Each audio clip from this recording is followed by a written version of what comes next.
রাজশাহী আমের জন্য কতটা বিখ্যাত সেটা আমরা সবাই কম বেশি জানি। নতুন করে এটা আর বলার কিছুই নেই। রাজশাহী থেকে আমাদের জন্য অনেকগুলো আম পাঠানো হয়েছে। অ্যাকচুয়ালি আমাদের এক রিলেটিভ প্রতি বছরই আমের সিজনে রাজশাহী থেকে আম পাঠায়। আম পছন্দ করে না এমন মানুষ খুঁজে পাওয়া খুব রেয়ার। কেউ কাঁচা আম খেতে বেশি পছন্দ করে, আবার কেউ পাকা আম খেতে বেশি পছন্দ করে। বাট আম খেতে সবাই ভালোবাসে, হয়তোবা এজন্যই আমকে ফলের রাজা বলা হয়। ক্যারেটে করে আম পাঠানো হয়েছে অনেকগুলো পেপার দিয়ে, আমগুলো র্যাপিং করা।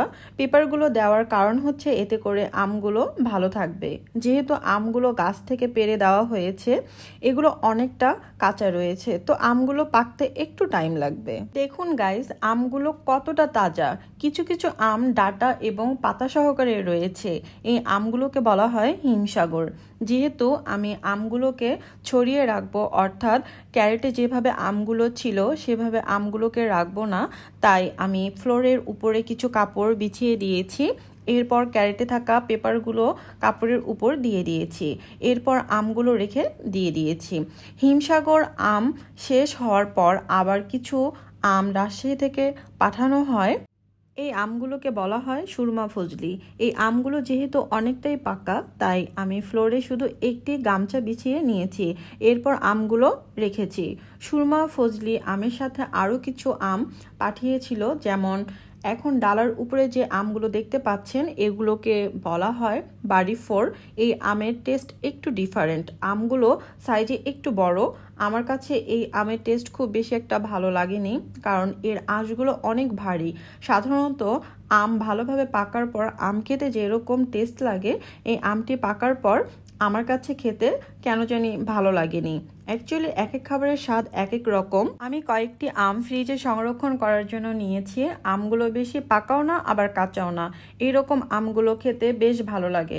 আপনাদের কার কার কাছে এরকম আম খেতে ভালো লাগে প্লিজ কমেন্ট করে জানাবেন। আমি আমগুলোকে প্রথমে ভালো করে ধুয়ে দেন মুছে নিয়েছি, যাতে এক্সট্রা পানি না থাকে।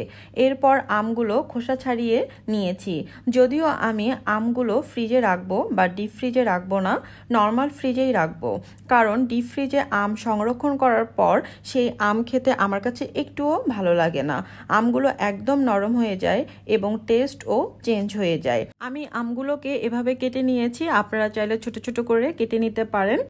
এরপর এয়ারটাইট একটি বক্স নিয়েছি। এই বক্সে করে আমগুলো ফ্রিজে রেখে দিব। নর্মাল ফ্রিজে আমগুলো রেখে যে 3-4 দিন খাওয়া যায় খাবো। গাইজ, ভিডিওটি আপনাদের কাছে কেমন লেগেছে জানি না। আই হোপ ভিডিওটি ভালো লেগেছে। আর ভিডিওটি যদি ভালো লেগে থাকে অবশ্যই ভিডিওটিতে একটি লাইক করে দিবেন। আর আপনারা যারা এখনও আমার চ্যানেলটি সাবস্ক্রাইব করেনি প্লিজ চ্যানেলটিতে সাবস্ক্রাইব করে দিবেন। আর রাজশাহী থেকে আপনারা যদি কেউ ভিডিওটি দেখে থাকেন তাহলে অবশ্যই ভিডিওটিতে একটি কমেন্ট করবেন। সো গাইজ, আজ এই পর্যন্তই। টিল দেন সবাই সুস্থ থাকবেন, ভালো থাকবেন। আল্লাহ হাফেজ।